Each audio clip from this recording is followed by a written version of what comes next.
Hi, Coach. How are you this morning? I'm doing great, Dan. Thanks again for having me on. Sure. What's your relationship with Bill Belichick? Oh, it's great. That's started back in, I believe, '05.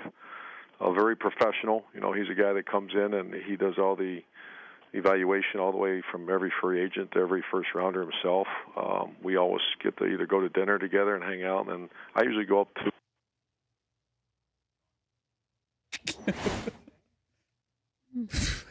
Yeah, Paul. The Patriots don't like anyone talking about Bill Belichick. The Patriots don't talk, and you can't talk about the Patriots either. So we'll or Fritzy.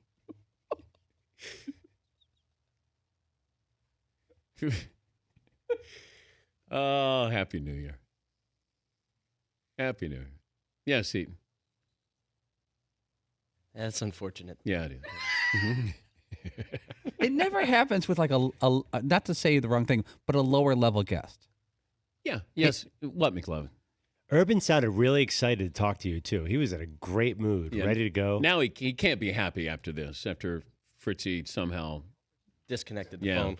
Yeah. Fritzy's, I think he located him. Yeah. Yeah. Sorry about that, Coach. That's okay. Yeah. The phone call didn't disconnect when we had Helfrich on. So I don't know what that says, but we're glad to have you back. But how did you get the relationship with Belichick? How'd that start?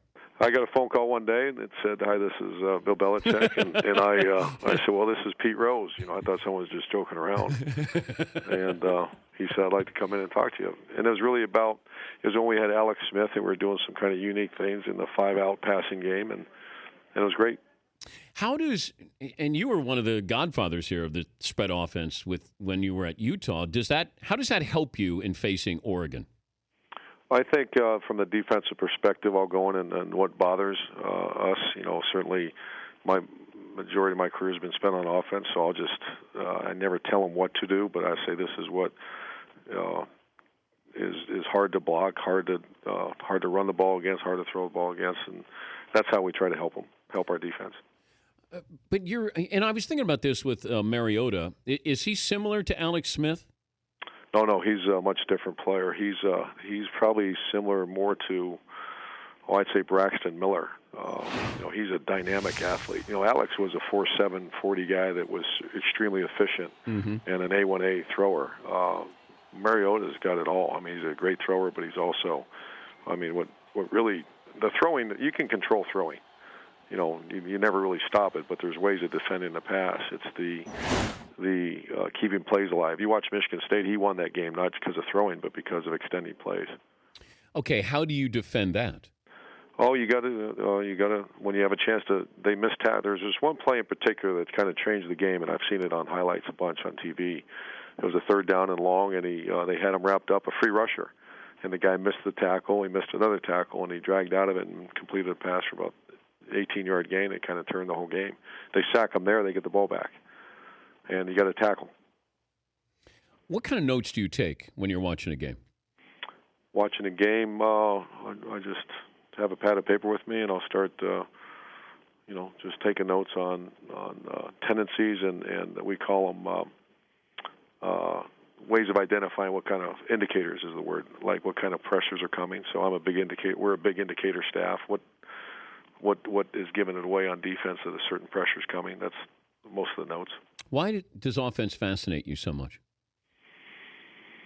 Why does offense fascinate me? I just it's a chess match. It's a chess match that I think we're aggressive and I love scoring points. I love when I see those opportunities show up. Have you ever called a play and you've said to your assistants, this is going to score a touchdown? Oh yeah, a bunch. When's the last time you did that? Oh, Saturday. What was the play? It was bench flood on 3rd down, and it did score. And now there's been a bunch I called, like in the last series, we called a hitch and go, a double cut, and it was probably one of the dumbest calls I made. And I go, I didn't say we almost lost the game, but we were going to take a shot when we're trying to run out the clock. Do you get yelled at, or do you yell at yourself? I yell at myself. Nobody's allowed to yell at you? They're allowed to have conversations. There's not a whole lot of yelling. How is your pregame speech? If I went back to Youngstown State or this pregame speech you're going to have for the title game. How's your pregame speech changed or stayed the same? I think that's a great question. Is the older I get as a coach, pregame speeches are very overrated. This is all about preparation. The pregame speeches are more important on games that you're picked to win at noon. Where it's not you got to somehow get the energy going in the locker room. There will be no shortage of energy in the locker room on January 12th, and there certainly wasn't any shortage of energy against Alabama. The big ones are when you have to get them fired up. But this is all going to be about composure and how to win the game. It's not going to be so much a fiery speech. We would talk all the time about the BCS, and they'd get it right because it was the top two teams playing for the championship. And I would argue, how do we know those are the two best teams? If we had the BCS, it probably would have been Alabama and Florida State. Right. Don't you think? No question. So BCS didn't always get it right, and I have maintained that nobody wanted to face you guys late in the year. You got better.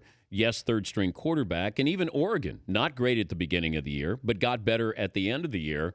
But are we looking, though, at just doubling this and going to eight teams eventually, Coach? You can't do that. Now that I've done it, and once again, there better be coaches on these committees. I think we learned a lesson, with how the family travel and, there better be student-athlete representation on any conversation. And I'm going to be very outspoken about that. If there's any more conversation about adding games, there better be coaches on that, and there better be student-athletes. Well, what's your concern, though, with that? You can't. You better give us 110 scholarships then, because you're down. I can't speak for Oregon. I can speak for Ohio State that we added. When they had 85 scholarships, there were 12 games. Now there's 15. Yeah. And the last three they added aren't, against smaller. they're heavyweight prize fights. You just can't do it. Were there seasons when winning a title was a relief more than joy? Yeah. 08. That bother you? It killed me. And I got asked that question after the Sugar Bowl in 2009. At what point in your career did it become more of a relief and the loss is more agonizing? And I've talked to many a coach, Mike Krzyzewski, believe it or not, we had a long discussion about that, and that's not a good sign. What did Coach say about it? Oh, he went through the same thing. It's amazing how many have, gone through the expectation issue, and you create this monster, and how do you feed it? And more, coaches are grown men. It's when you start having that appearance and demeanor, it affects your players, and that can't happen because that's when you got a problem. But what advice would you have taken 15 years ago on this of enjoying it and appreciating it, and because you had blinders on, you had tunnel vision, you want to be great. Yeah, but you still were young enough that everything you enjoyed when it hit, you're like, oh, you did enjoy it, and for the most part, I don't want to act like a whiner or something. That I do enjoy it. They reached a point where it was relief, and the losses were so agonizing that it took a toll on you. Well, it's like Jerry West, and I don't know if you've ever spoken to Jerry West, but that'd be a great guy for you to talk to because he couldn't even watch games. It just ate him up as the Laker GM, and here you have the best team in the NBA with the best coach and best players, and he couldn't fathom watching the game. It just ate him alive. Yeah, that's hard. That's not healthy, obviously. Yeah. Our poll question, Elvis would have been 80 today. Were you an Elvis fan at all growing up? My dad actually worked with Elvis in the Army, so I was kind of, not that I really loved his music, but my dad would speak of him sometimes. Did you ever meet him? Oh, no. What'd your dad say about Elvis? He was already starting to hit it big, and, my dad's a tough guy. Was a tough guy. I lost him, and he would, that was to be his opportunity to dive into him a little bit. So he would rough up Elvis a little bit just because. I don't want to say that and then find out it wasn't. He would often talk about how he got what's the word I'm looking for? Humbled. How tough was your dad in the military? Oh, he's a tough guy about everything he did. So I can only imagine. So he probably looked at Elvis as this pretty boy star coming over here, kind of going through the motions here, and I'm going to teach you something or two. And he's doing push-ups in the dirt like everybody else.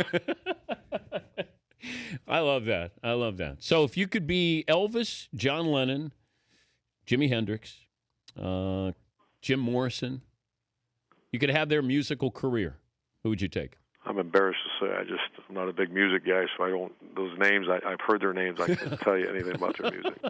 Okay, who is? I'd say Jimmy Buffett and Sister Hazel. I'll take those two. That's your go-to in the car? Absolutely. If you're singing you're in the car by yourself. I'm going Buffett and Hazel. Sister Hazel. Oh, well, that's off the charts there, off the board. I wouldn't have guessed that one. Buffett, maybe. Sister Hazel, probably not. But hey, we all have our special taste there. Hey, good luck in the title game. Great talk to you as always, and thanks for joining us, Coach. I'll enjoy it, Dan. Thank you. All right, that's Urban Meyer.